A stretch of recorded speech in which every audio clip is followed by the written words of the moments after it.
ଶୀତ ଦିନ ମାନେ ଏବେ ତ କ୍ରିସମାସ ପାର୍ଟି ଚାଲିବ ନହେଲେ ନ୍ୟୁ ଇୟର ପାର୍ଟି ଚାଲିବ ଆଉ ଘରେ ବନିବ ବହୁତ ବହୁତ ଟେଷ୍ଟି ଟେଷ୍ଟି ଖାଇବା ନହେଲେ ଆପଣ ହୋଟେଲରୁ କିମ୍ବା ରେଷ୍ଟୁରାଣ୍ଟରୁ କିଛି ମଗେଇ ଖାଇବେ। ତ ରେଷ୍ଟୁରାଣ୍ଟ ଷ୍ଟାଇଲ ଖାଇବା ଯଦି ଆମେ ଘରେ ବନେଇବା ଆଉ କମ୍ ଇନଗ୍ରେଡିଏଣ୍ଟରେ ବନେଇବା ତାହେଲେ କେମିତି ହବ? ଚାଲନ୍ତୁ ଆଜି ରେଷ୍ଟୁରାଣ୍ଟ ଷ୍ଟାଇଲ ବନେଇବା ମେଥି ମଲାଇ ଚିକେନ ଆଉ ତା ବି ବହୁତ ଟେଷ୍ଟି।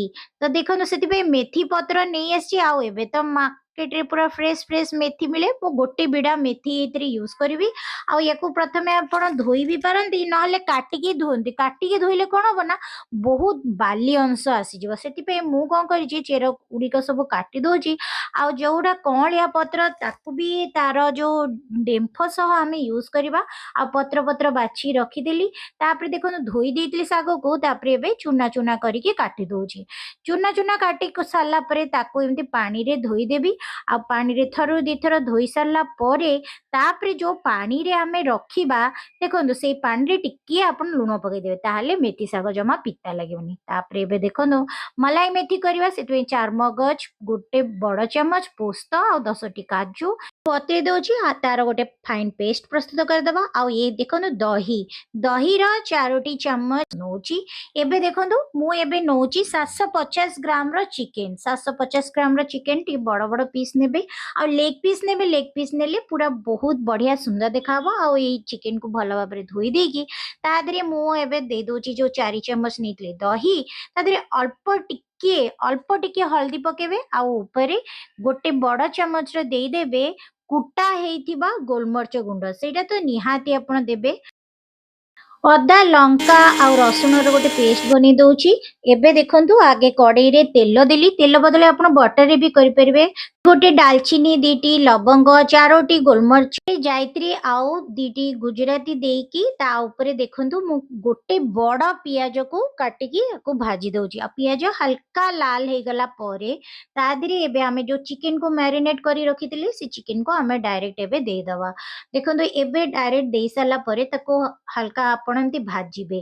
ଭାଜିଲା ପରେ ଟିକେ ତା ଦେହରୁ ପାଣି ବାହାରିଲା ପରେ ଆପଣ ଅଦା ରସୁଣ ପେଷ୍ଟ ଯେଉଁ କରିକି ରଖିଥିବେ ଅଦା ରସୁଣ ଲଙ୍କାର ପେଷ୍ଟ କାରଣ ଆମେ ଏଇଥିରେ ଲଙ୍କା ଗୁଣ୍ଡ ଦେବାନି ତେଣୁ ଲଙ୍କାର ପେଷ୍ଟ ଆପଣ ନିହାତି ଦେବେ।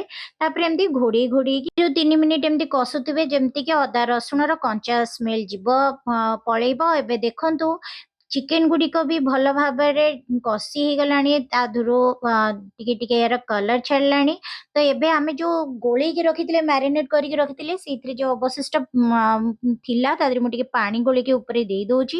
ଆଉ ଏମିତି ଘୋଡ଼େଇ ଦେଉଛି। ତ ଏବେ ଦେଖିପାରୁଛନ୍ତି କେତେ ସୁନ୍ଦର ଭାବରେ ଚିକେନରୁ ବି ପାଣି ବାହାରିଲାଣି ତେଲ ଛାଡ଼ିଲାଣି। ଏବେ ମୁଁ ଦେଇ ଦେଉଛି ଯେଉଁ ଆମେ ଚାରମଗଜ କାଜୁ ଆଉ ପୋସ୍ତର ପେଷ୍ଟ କରିଥିଲେ ତାକୁ ଦେଇକି ଆମେ ଏମିତି କଷିବା। ଭଲ ଭାବରେ କଷିବା ଯେମିତିକି ତଳେ ନ ଲାଗିଯିବ କାରଣ କାଜୁ ନିହାତି ତଳେ ଲାଗିଯିବ। ତ ଦେଖିପାରୁଛନ୍ତି କେତେ ସୁନ୍ଦର ଭାବରେ ଏହାର କଲର୍ ଆସିଲାଣି ଆଉ ଚିକେନ ଗୁଡ଼ିକ ଭଲ ଭାବରେ କଷି ହେଇଗଲାଣି। ତ ଏବେ ଆମେ ଚିକେନକୁ ସାଇଡ୍ କରିଦେବା।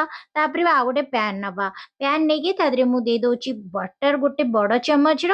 ଆଉ ତାପରେ ବଟର ଟିକେ ମେଲ୍ଟ ହେଇଗଲା ପରେ 5ରୁ 6ଟି ଏମିତି ଦେଖନ୍ତୁ ରସୁଣ ଗୋଟା ରସୁଣ କୋଳା ଦେଇଦେବେ। ରସୁଣ ଟିକେ କଲର୍ ୟାର ଚେଞ୍ଜ ହେଇଗଲା ପରେ ଉପରେ ଆମେ କ'ଣ କରିବା ଯେଉଁ ମେଥି ପତ୍ରକୁ ଆମେ ଲୁଣ ପାଣିରେ ବତୁରେଇକି ରଖିଥିଲେ ତାକୁ ଭଲ ଭାବରେ ଚିପୁଡ଼ିକି ଏବେ ତାକୁ ଭାଜିଦେବା।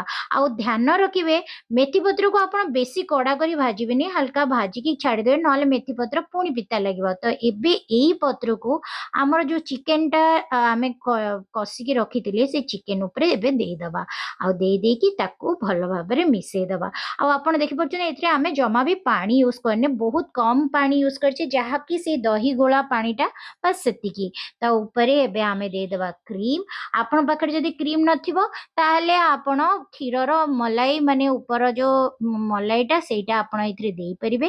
କ୍ରିମ୍ ମୋ ପାଖରେ ଅଛି ତ ମୁଁ କ୍ରିମ୍ ଏଥିରେ ୟୁଜ୍ କରିଦେଲି। ତ କେତେ ବଢ଼ିଆ ଦେଖିପାରୁଛନ୍ତି ରେଷ୍ଟୁରାଣ୍ଟ ଷ୍ଟାଇଲ୍ ଆମର ମେଥି ମଲାଇ ଚିକେନ ତ ରେଡ଼ି ହେଇଗଲା।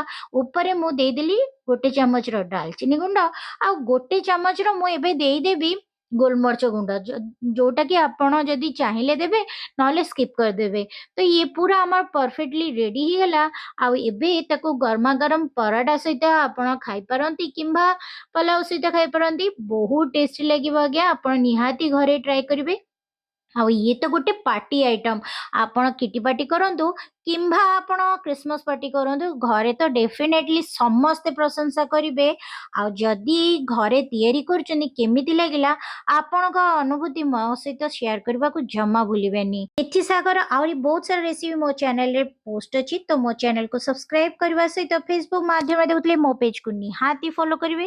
ଆଉ ଢାବା ଷ୍ଟାଇଲର ଲସୁଣି ମେଥି ବି ତା ସହିତ ବାଜରା ରୁଟିର ବି ରେସିପି ଅଛି, ଯୋଉଟା କି ମୁଁ ୟା ତଳେ ୟାର ଲିଙ୍କ ଦେଇଦେବି। ରହିଲି, ଧନ୍ୟବାଦ।